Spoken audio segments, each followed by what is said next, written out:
Hey everyone, Nick from Nick's Crossing here, and welcome back to another Railroad adventure. Today here in Baltimore, Maryland, home of the mighty B&O Railroad, and also, guys, behind me, the Mount Clair Shops. And in today's video, guys, we're going to be exploring the beautifully cosmetically restored number 2101, the American Freedom Train number 1.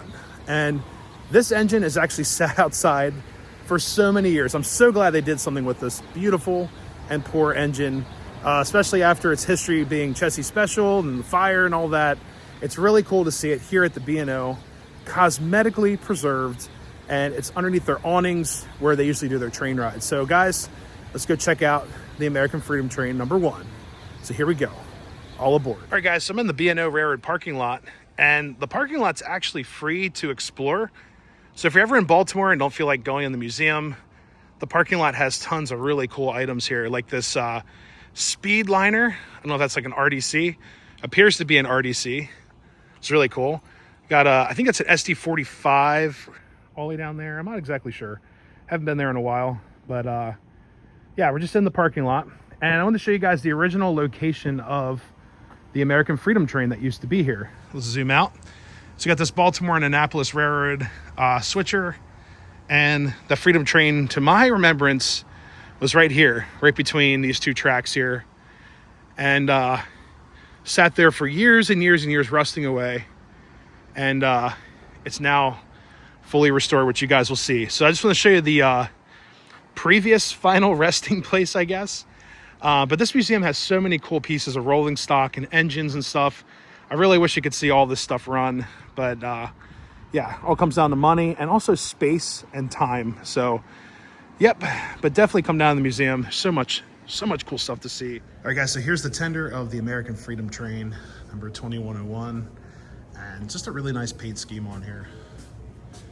Everything down to the boards on that decking there, to the coupler, and to the back. Even has a star number 1. American Freedom Train.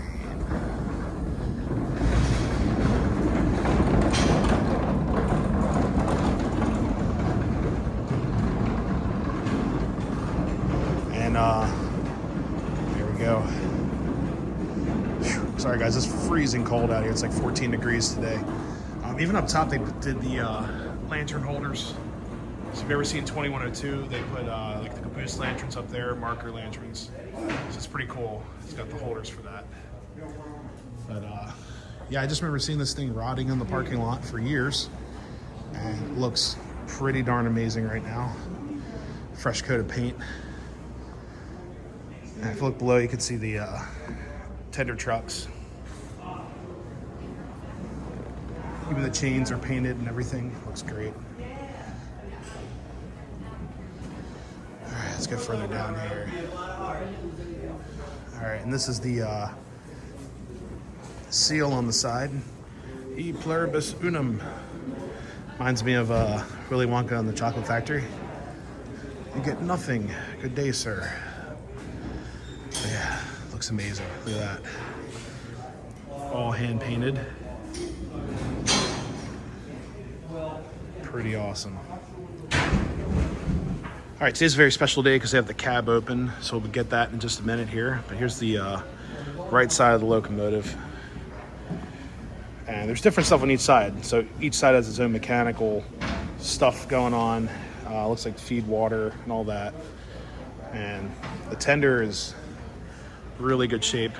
And when I actually saw online that they were doing cab tours of this, I was like, there's no way. Because I remember as a kid just not being able to get near this thing without getting like a tetanus shot. This thing looks great. Even up top. Yeah, they got new glass in there and everything. I got the curved window right there. Then you get into the drivers. Even the frame's painted. This looks amazing.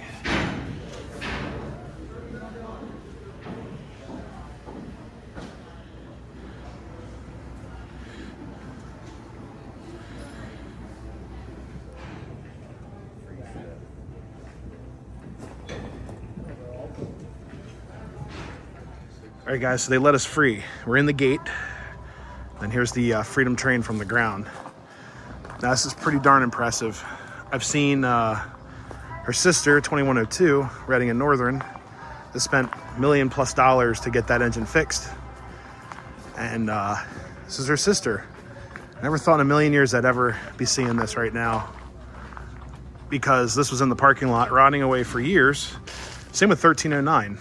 And I'm actually here with my dad today, and remember him yelling at me like, don't climb on that, don't go in there. And I was trying to go through the floor of 1309, and that's why I'm surprised today.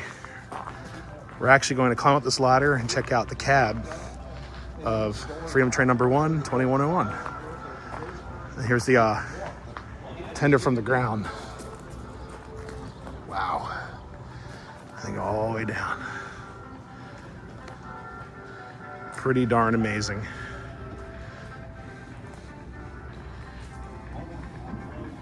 Wow.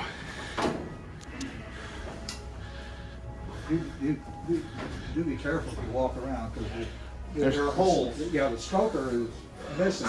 Yeah, and also the color plates are missing. Oh my gosh.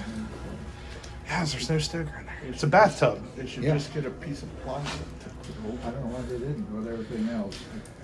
Wow. I just volunteer here. I don't make any decisions. Stand over here. Wow.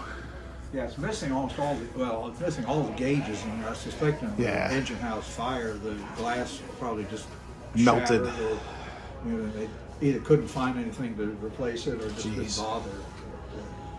Wow. At least they put new seats in. See the steel. You gotta do the heel check.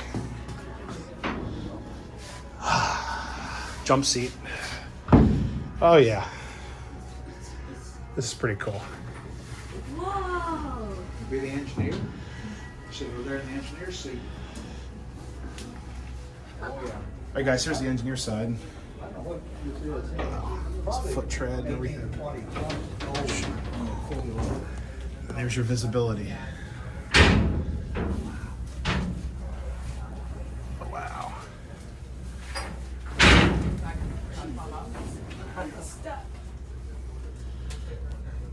think this is fantastic. All right, guys, so here's the Freedom Train, and it's got a cab view, everything. So the museum volunteer that was in there was explaining that a lot of the gauges were missing parts and stuff, but they wanted to get this preserved for America's 250th birthday. Sorry, can't really talk, I'm freezing. But yeah, beautiful restoration, cosmetic restoration. And like I said, there's a lot of stuff missing and things out of place. But you got to see a couple cool things, like the coal stoker. It said the tender is not there, which is all the way back here. So you can actually see how big that pit is for the stoker. It's really cool. They did replace the seats in there, so you could sit down, the jump seats, or the engineer or fireman side. It's pretty cool. Lots of levers and such are painted. No lights or anything, just very simple. Just to pretty much preserve this in paint to help preserve the history here at the museum. So awesome job, B&O team here. Looks absolutely amazing.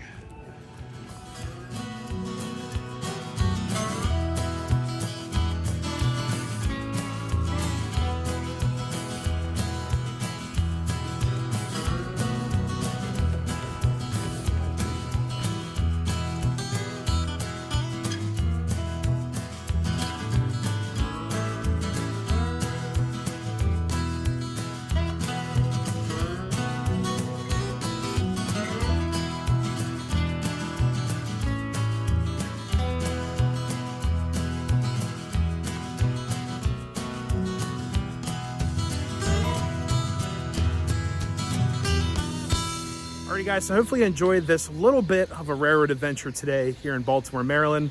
Also behind me is their amazing wagon top boxcar, my favorite boxcar of all time. And guys, I have to say this museum is very, very special. They have so many great things here, so many cool pieces, especially early American railroad. This is the home of the railroad here at the B&O Railroad Museum. So go check them out, guys. And if you're interested in that full museum tour video, I'll post as many links as I can below. I was here for the CNJ 1000 reveal, and also back in 2020 Diesel Days, and which I was notified today they will be doing Diesel Days again this year. It's when they parade their diesels out and everything. So we'll check those out. But anyways, guys, hopefully you enjoyed this mini railroad adventure today here at the Mount Clair shops. If you're interested in more content like this, make sure to subscribe. Leave a like below. Leave a comment, guys. Happy birthday, America. Happy 250. And guys, we'll see you next time. Happy railroading. See ya.